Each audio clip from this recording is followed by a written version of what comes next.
Controversy abounds. Artist Journal, October 5th, 2022, Berlin. My name is Adrian Pocobelli, and I was thinking to myself, the great Heraclitus, the pre-Socratic philosopher, the dark philosopher, 500 BCE, the sun is new each day. One of my favorite sayings of all time. He is famous for the saying, all we have is fragments, from my understanding. He spoke in these, would you call it an epigram? Maxim? He's probably most famous for, you can't step into the same river twice. In other words, everything is in flux. So kind of these mystical sayings. And I thought that to myself, one of my favorite sayings. Again, I used to have a little aggregator newspaper 10, 15 years ago, and that's what I'd put at the top. The sun is new each day. So anyways, we have a great show for you here today. Some really interesting comments. We're going to push this AI debate further. Thanks to Rune Toon, a regular watcher of the program. So this is awesome. Guys, we're having a lot of fun over here. And here's a great work by Shirley Preston, which kind of illustrates this episode a little bit. AI work with a X-copy on one side and this wonderful AI Henri Rousseau on the other. Clearly AI. And basically a guy, not in a trench coat, but almost a private detective looking guy. Just someone's dad looking at the paintings. Henri Rousseau admiring a grifter at the MoMA, or Henri Rousseau. Stable diffusion, as we've been pointing out, so I can't wait to try that. Wasteman Goldmanovich mentioned stable diffusion the other day and Photoshop. So let's get right down to it here. So there is a ton to get through today. It may take a few episodes to kind of really digest what we're doing here. So as far as commenting and pushing this AI debate further, but that's the beauty of doing something all the time. We can just keep discussing it and get refamiliarize ourselves with these arguments. Okay, a couple of quick things, corrections or what have you. MF Doom is JJ Doom, so a hip hop guy. So I don't want to play too much in case the copyright police come after me, but basically it is this guy here who passed away and who apparently is a legendary rapper or hip-hop artist. You guys tell me, because clearly I am not in the loop on that, but there is our reference here in that painting we saw yesterday in Xander Price's painting. The OpenSea logo was a reference to Bowie, so it wasn't some terrible design decision that they backtracked on. It was actually because there was a David Bowie drop. Thank you, JK, for mentioning that. So I did a quick look on that, and we're actually going to look at the Bowie drop right away here. And thank you to Aaron Eric. Nope, your show is unique. I appreciate hearing that because, there's nothing harder than self-awareness and evaluating yourself and what's going on. There's nothing harder than to get distance from yourself, right? So that's what friends are for. Find your blind spots. We're really here we are, almost ancient Greek philosophy here. I think as Aristotle said, kind of referencing Plato, two friends, and this is the spirit of the conversation I want to have today. Two friends with good intentions trying to get to the truth. That is dialectic and how it's done. Not trying to, being entrenched in one sort of view over another, but two friends in conversation trying to get to the truth. A very quick shout out to Fort Gallery NFT for including me in their wonderful thread here. This work coach ad, which I'm more and more happy with over time. Let's just look at the thread really quickly. I don't think we have the time to go through all of it, but they put a lot of work about it. Let's talk about the works in the Avant-Garde. So Fort_NFT, thank you for the shout out and including me in this very nice, look at this. This looks like Mobius, the comic artist. It's not, but, in that tradition. So this person, Lopez de Carlom, I have never seen before. I think I just gave them a follow. I bookmarked 875. I mean, it looks like Paul Delvaux. Do you know Paul Delvaux? Great surrealist. It looks just like Paul Delvaux, actually. I mean, not exactly, don't get me wrong. Let's just bring up Paul Delvaux here, so you know who that is. A very kind of classic surrealist, but not kind of like your Magritte or Dali fame. You know, just doing, yeah, like kind of like these kind of rooms, right? Paul Delvaux. Kind of like, I almost want to call him an artist a little bit. So anyway, very interesting work from Lopez de Carlone. Yeah, for me, this screams Delvaux. Anyway, so check out their feed here. Check out their thread. Got Die with the most likes. And I was really pleased. They go so well together. So anyways, this is really cool. All of it. So very cool. And, you know, playing with the CryptoPunks. So anyways, they put a lot of work into that thread. So check it out. This David Bowie NFT collaboration is what happened. Fuocious sold one of the pieces for $127,000. So Fuocious's work continues to sell for big money. Here is the work. Let's look at did I bring up let me bring up, this is the collection here, if you haven't seen it. So this is why they changed the logo, because of that David Bowie, you know, I don't know if that's makeup or what, paint on the face sort of thing, reference.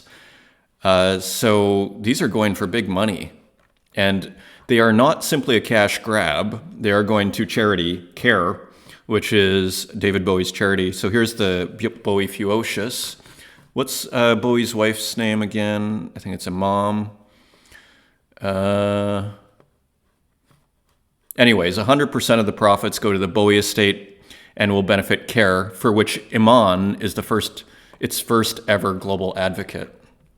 So good stuff there. Here's a quick I'll do a quick take so the copyright police don't track me down here. But you can see the Fuocious piece here. A little bit slow to load as per usual, but you get the idea. So congratulations to Fuocious. So here's our debate of the day. RuneTune had a thread. So let's go through this a little bit here. Again, this may take more than one episode to I may return to this because there's a lot in here to unpack. The rise of AI and generative art, the reactions to it, and how the past reflects the present, a thread. In contemplating the rise of AI generative art, I see a reflection of the past that I don't see talked about enough on Twitter and in Pocobelli videos. Well, thank you for watching, first of all, RuneTune, and let's see what RuneTune has to say here. The battle for legitimacy faced by the early abstract expressionists in the 1940s and 50s is much the same as the legitimacy sought by AI and generative artists today. Well, this is probably true. I mean, my first thought is, well, not just the abstract expressionists. Even surrealism wasn't taken seriously for a surprisingly long time. Like even in the 60s, okay, there was a lot of skepticism. Okay, you might be surprised to learn. So almost any art movement worth their salt in the 20th century has fought the legitimacy issue. But I agree in the sense that I think AI and generative art, well, especially AI, which is what we were mostly discussing, artificial intelligence tool-based art, sure. Because especially, again, when we have to ask ourselves what to make of this. Again, in a Socratic way is just trying to get to the truth here. The 1940s and 50s reaction, anyone can splatter paint on a surface and make a Jackson Pollock, is no different than those who claim that everyone can feed text into a computer, push a button, and make AI art. So yeah, and if you look at earlier episodes, we've kind of gone full circle on this push a button argument. Like at first I was thinking, oh, this stuff is being made very quickly. And then you might see the video more complex than pushing a button. and where I'm going, okay, I've tried out the tools and it's actually harder than it looks. I still do have concerns, though, when I think I brought up exactly when Ernst is putting out, 20 or 30 convincing paintings. I mean, this is just probably yesterday. Look, October 3rd. So I guess that's 2 days ago, but you see what I'm saying. When they're putting out this many good-looking paintings, you do have to wonder about the push-a-button thing. So my kind of current view, to restate it, is it seems like it's complex to get to level A, where you can do this kind of thing. But once you figure it out, you can pump this stuff out. He could probably do 50 of these a day, I'm guessing. He can at least do, or she can at least do 15 or 20. We have seen that on a daily basis here, of pretty good-looking art. As I said, in an alternative reality, we might think of these as pretty good paintings in the sense of like they look like almost, classic art history. Okay? So kind of interesting. The pushback to this is, well, if it's that easy, then why don't you go ahead and do it? Go make a Pollock or a Ganbrud, Richard Nadler, Clown Vamp. Yeah, exactly. And let's see how successful you are. I agree. As we've pointed out, I'd say on this show, it's not as easy as it looks. I totally agree. But I'm still sort of the persuasion that once you kind of get to a certain level, maybe it is, and that's not necessarily a bad thing. Look at Warhols. I love Warhols. But, I mean, he could get the assistant to do it, right? Once you have that process machine figured out. So, yeah, I don't see it necessarily as being easy to do as questioning the legitimacy, although I think that does come into it a little bit. So again, these are very kind of complex issues, as I think you're pointing out here. Pollock is not easy to make. Trust me, I've tried. The abstract... So, interestingly here, Runetoon wants to compare this to the abstract expressionist, the AI movement, which I find kind of... it's not the first comparison I would think of, right? The abstract expressionists here, abbreviated as AE, challenged popular notions of art. Their work relied on chance. Now, this existed, chance, I would just add to your point, sure, true. But chance, I mean, we saw this with the Dadaists. With the Surrealists, there is a lot of use of chance. So it is not new with the abstract expressionists. I mean, we see it with John Cage, I mean, most famously, the composer, the avant-garde composer, with 433, which for those, I mean, most of you probably know what 433 is, but 4 minutes and 33 seconds where the composer and the orchestra basically does nothing, and the piece is the noise of the audience, right? So using chance and, Rauschenberg. So I wouldn't say that's new at all, actually, with the abstract expressionists, but I do agree that they use chance. We'll see. I think I brought up a work here. I did bring up a work, I think, where we're going to look at exactly. This is Max Ernst using chance. The Surrealists use a lot of chance, I would say. So let's just continue, though, here. They used tools that moved away from the traditional brushes and easels of their artistic predecessors. They manipulated the image in a process that involved physical input, chance, and a reaction to the output, fine-tuning the end result as they worked along. Again, I would go back to this late Max Ernst piece. I wonder if we have a date on this Ernst piece, because this is, I think, like 40s and 50s.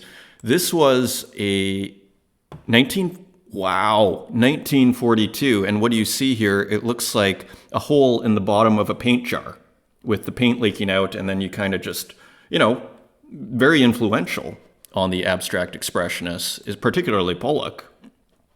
So in a sense, it's kind of always back to Ernst, surprisingly. Like, I mean, you don't think of Max Ernst as such a titan in 20th century art, but it's just astonishing how much comes back to Ernst. It's very interesting.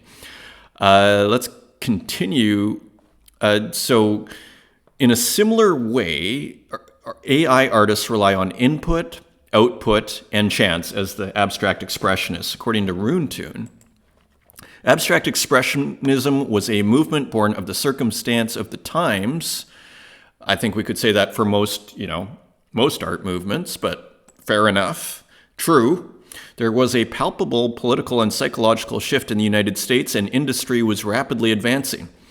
I agree with this, although I'd say the pop artists, it was the rise of the consumer society after World War II at least, and I think the pop artists actually captured this more than the abstract expressionists. I think that's why they were so quickly, once pop came, abstract expressionism kind of went totally out of style, I would argue, because all of a sudden there was an art that people could relate to, an art of the common man, or woman, or person, rather than again, Clement Greenberg, you might know, is like this high fluent, high art, abstract expressionism.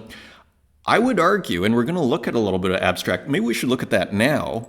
Let's just finish the comment, then we're going to look a little bit at some abstract expressionism so we know what we're talking about here, not just words, okay? Acrylic paint, invented in the 1950s, gave these artists a new medium with new potential. So let's just take a quick sojourn, abstract expressionism here. Jackson Pollock, Mark Rothko, and William de Kooning are the painters that are cited here. Exactly. Pollock and Rothko I think of immediately, right? And what's kind of interesting about, I find, abstract expressionism, the New York School. I went to a show in Rome a couple of years ago called the New York School, and on the other side was the Warhol. They actually paired that really nicely. On the other side of the Capitoline Museum, there's that really cool museum there, contemporary art museum. So one of the things that I do find, and put it this way, I would be careful to hang your hat on abstract expressionism as a kind of sign of legitimacy, in a sense. It obviously is legitimate, and I'm not questioning that.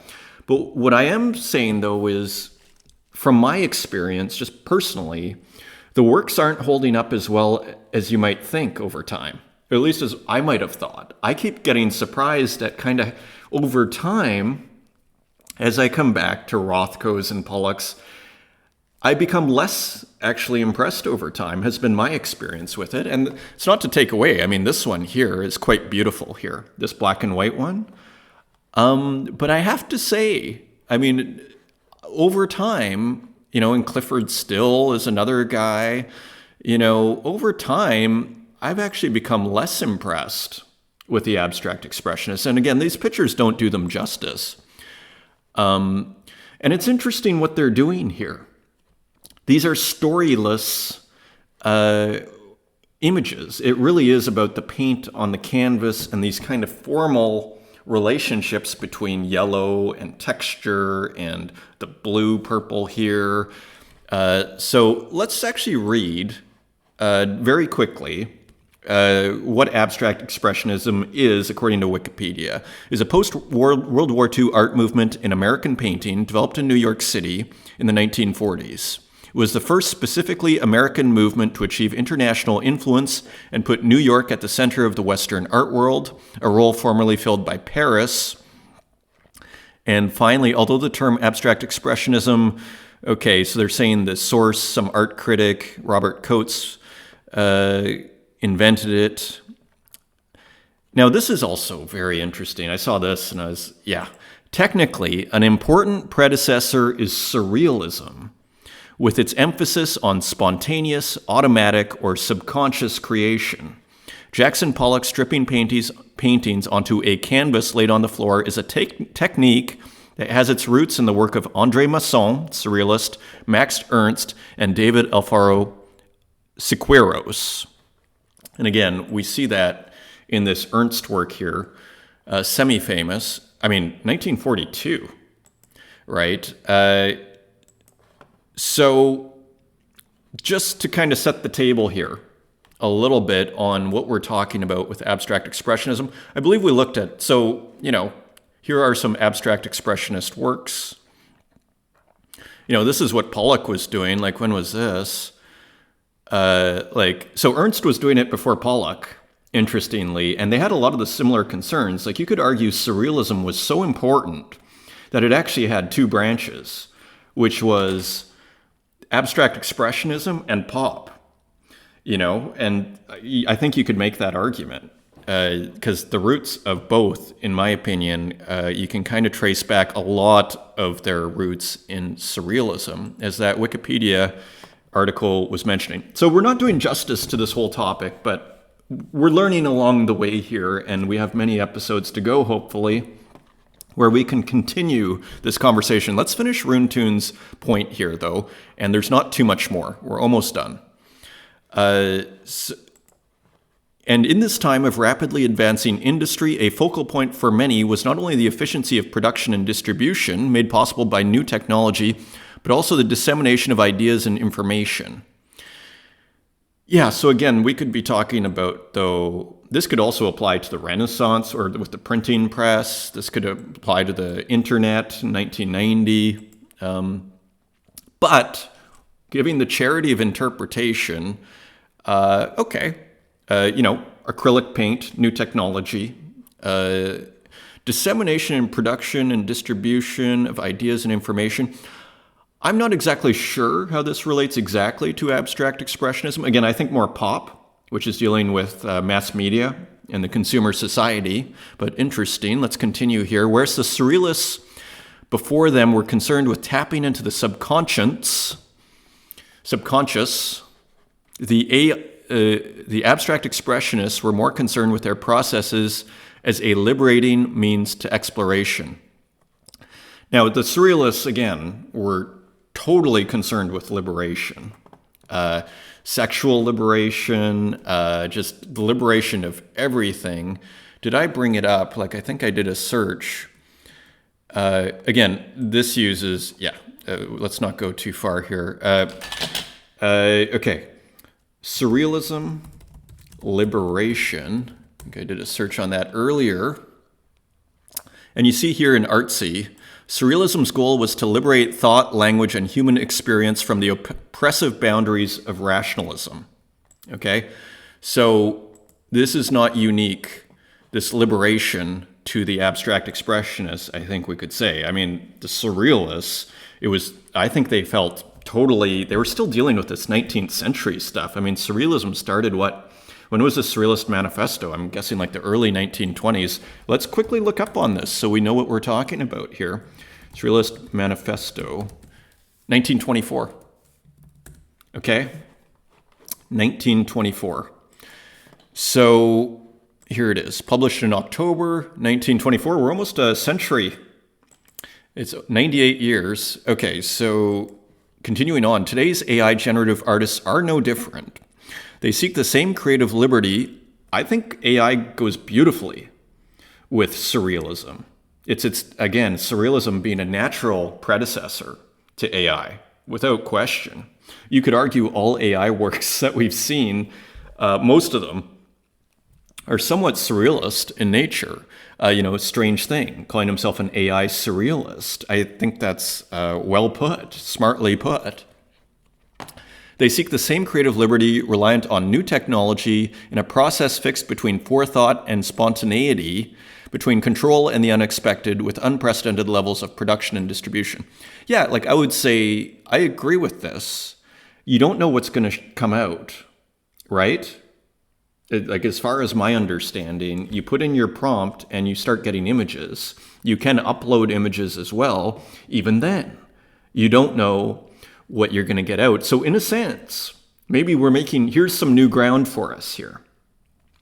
Maybe one way of looking at AI, the AI tool, is as a chance machine, a randomness machine, a chance machine. Maybe that is a kind of a moving forward here that we've made here, because I think you're onto something here, Runetoon. Abstract expressionist artists relied on a sense of internal order to give their power work.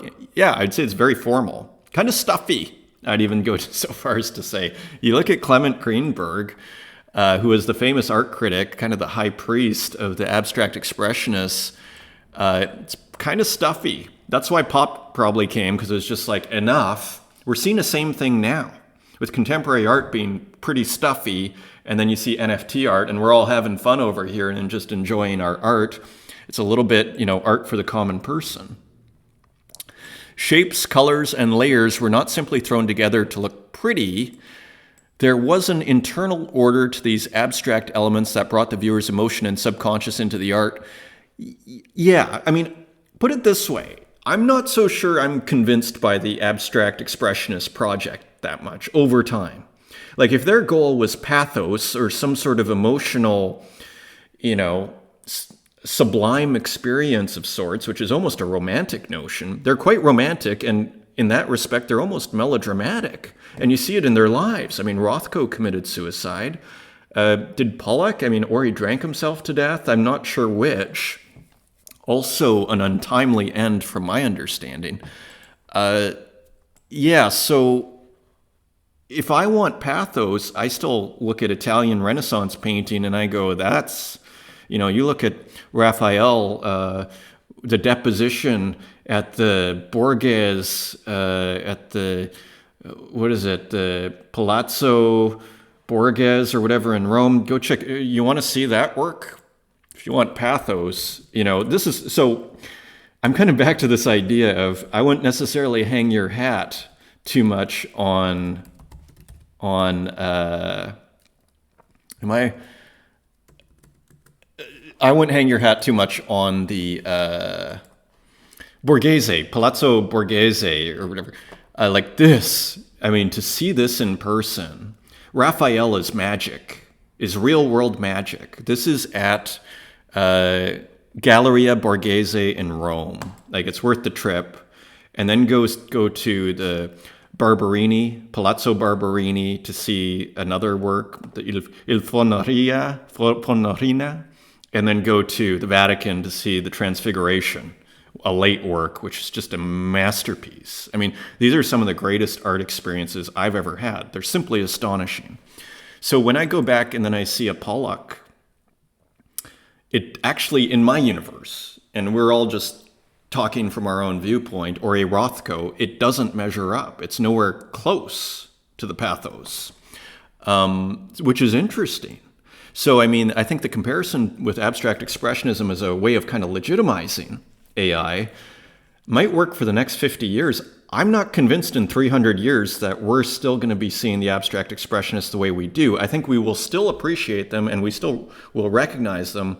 I'm not sure they're going to have, I think they might be a notch lower, just like that. Like, nothing too extreme, but just a notch lower in our appreciation. So I think. We're all sharing our opinions here.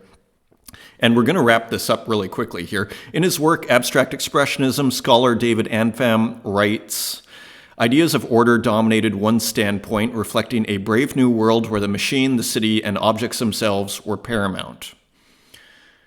Well, again, I think this could be applied to so many art movements. And here's another, we're almost done here. E.M. Forster, titled Art for Art's Sake in Harper's 1939. In there, Forster tackles the concepts and debates that were plaguing the American art at that time and argues that, yes, art should be made for art's sake. Yeah, interesting, a whole other debate, because then it's like, at what point is decoration also art for art's sake? So, yeah, for me, I can speak personally as an artist, I see art as a kind of qualitative science. Pataphysics, which we haven't dealt with, to me it's a branch of pataphysics. It's basically investigating human nature. For me, people make art for different reasons. This is another thing. There's many right answers in art. There are wrong and right answers, but there are many right answers. For me, it's human nature. It's an investigation of human nature in a way of kind of knowing ourselves more. And that's why I'm so, in love with, the Surrealist tradition, dating all the way back to the Marquis de Sade. And you could argue earlier, we could see, they loved Shakespeare and all this stuff, human nature. When I was doing my master's in English literature, at the University of Saskatchewan in Saskatoon, Canada, I was asking myself, what is it that I'm studying? Like I'm reading these novels from way back when. What is it that I'm studying? And I came to a conclusion, which this is the study of the soul, and in atheistic terms, it's the study of the psyche, the same thing.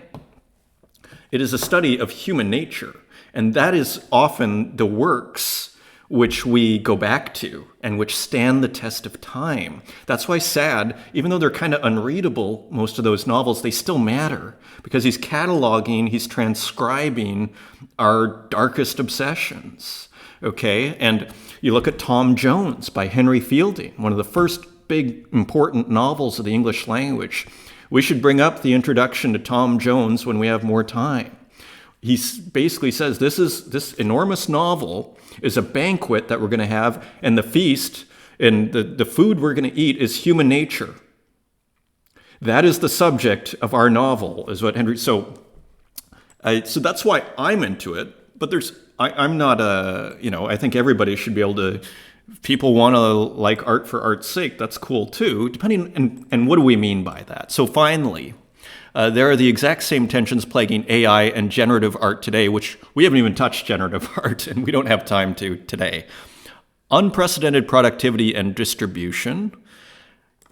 I'm not sure this is unique to AI and generative art, but we can have that debate. Interesting point. Unprecedented access to information, ideas, and art forms. I think this could be said of any art movement today. Isn't that true? Or again, maybe I don't understand, but again, very interesting points here. Rapidly changing advances in technology. True. I think we could say that about the phone art that Rat Cloaksy is doing and that I'm doing, say, way back when, and I still do. The ever intractable human viewpoint. So, a case for AI by Runetoon. Thank you for sharing that with us. I totally appreciate it. And I think, and he wrote a very nice comment also, like I came up with this thread, where was it, as a result of watching your episode. So that was just very, very awesome. That's what I live for over here at this program, is threads like that help us just advance this conversation. Again, AI as a randomness machine, a chance machine. I like that a lot. I think we have gone somewhere today. So we may come back to Runetoon's thread here over time. And we also had a comment on it, and then we're going to look at some quick art before we go. It's probably the longest episode by far. Sorry, guys. Using AI makes you more of an artist, not less. The new technology not only widens your creative vision, but also allows you to inspire yourself with your own creative thoughts. This is Curtis Cardwell. It also puts you on the spot as a creative. That is, if you can create anything, what will you make? Great point. So I totally agree with that. So anyways, let's go quickly through some new works here. We got a new work by UC Zine. So very cool. Got a little Game Boy down there and a retro monitor flashing. Cool. Already at $24.69, sold out. Cover your eyes. We got an Acid Boy. Has a new work. This seems like a bit of a breakthrough for him, so I'll just quickly go through that. So interesting work. New one by Native Ed. This is a GIF. I quite like this. Almost has a bit of an op art feel to it. Edition of 25, only $2.42. Zen. Let's keep going. So Francoise Gamma put out this work. And I thought this was just kind of nice and interesting. And it made me think of Jacqueline Humphries, who I'm going to show you here in a second. Jacqueline Humphries. So we're full of art references today. Contemporary artist, probably one of my favorites that exists. And she has these kind of sideways smiling faces. See, very simple process reminiscent of Sigmar Polka, which is randomness underneath with screen printed, well, not in Polka's case for the most part, but in her case, screen printed pattern over top, kind of a digital feel, made in 2017.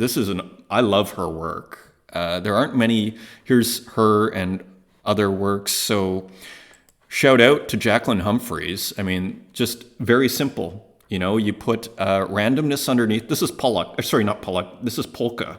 for me, who we discussed in an earlier episode. Really cool. You see that for the comments. Can't remember what you call those, the CAPTCHA. So very, very, very cool work. So that Françoise Gama reminded me of Jacqueline Humphries. And here we have our guy, Popple, with a new work combining generative art and his pixel art. So very cool, this kind of alien fetus thing.